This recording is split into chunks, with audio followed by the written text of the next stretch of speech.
by Basant and Chan.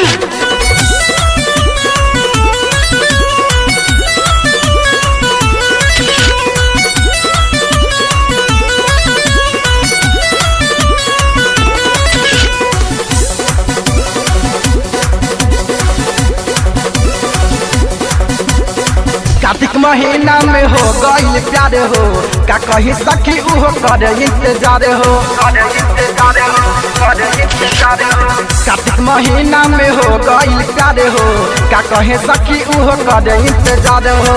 कहला सखी हाथ पे उतरी, कहला सखी हाथ पे उतरी आ नंबर दिहल साथ में तब लफी खींची है अब की हमारा साथ में छठ घाट के रात में ना तब लफी खींची है अब की हमारा साथ में छठ घाट के रात में ना। Studio Melody Makers, a new musical era. Chowdhury Bazaar, Garhwa.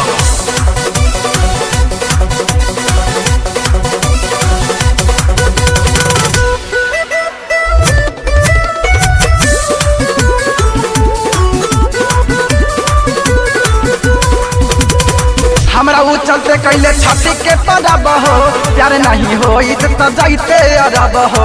देवेले उनकर भौजी सब ही खबर हो दोसर शादी न हमहू करब हो। हमरा उ चलते कैले छाती के पड़ब हो प्यार न हो तो जाइते अरब हो। देवेले उनकर सब भौजी खबर हो दोसर शादी न हमहू करब हो।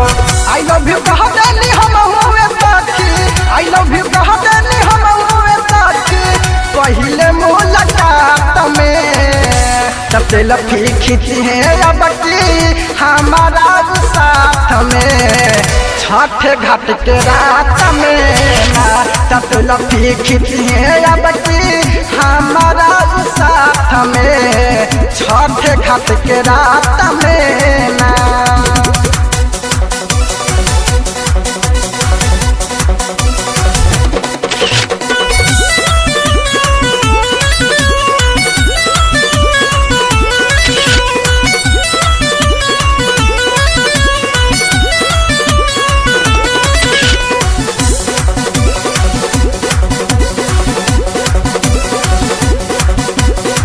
अपन यारवा के सबके बतैलन हमरा के सखी सुन इहो समझैलन का हम बताई सखी इहो ही कैलन अपन घर में ई सबके बतैलन।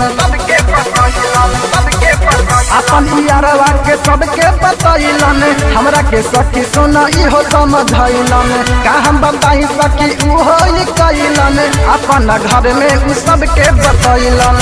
कहला न इहो सुनाय गोरी कहला नई हो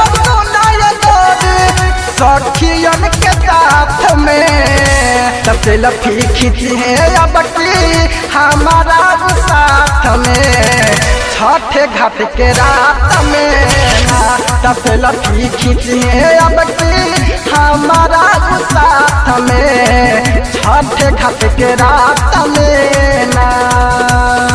कार्तिक महीना में हो गई प्यार हो का कहीं सखी उहो कर इंतजार हो। कार्तिक महीना में हो गई प्यार हो का कहीं सखी उहो कर इंतजार हो। कहलत सखी चुपे उतरी, कहलत सखी चुपे उतरी आ नंबर दिहल साथ में किसे लफी खींची है अब की किसे लफी खींची है अब की हमारा साथ में छठ घाट के रात में ना तब से लफी खींची है अब की हमारा साथ में छठ घाट के रात में ना।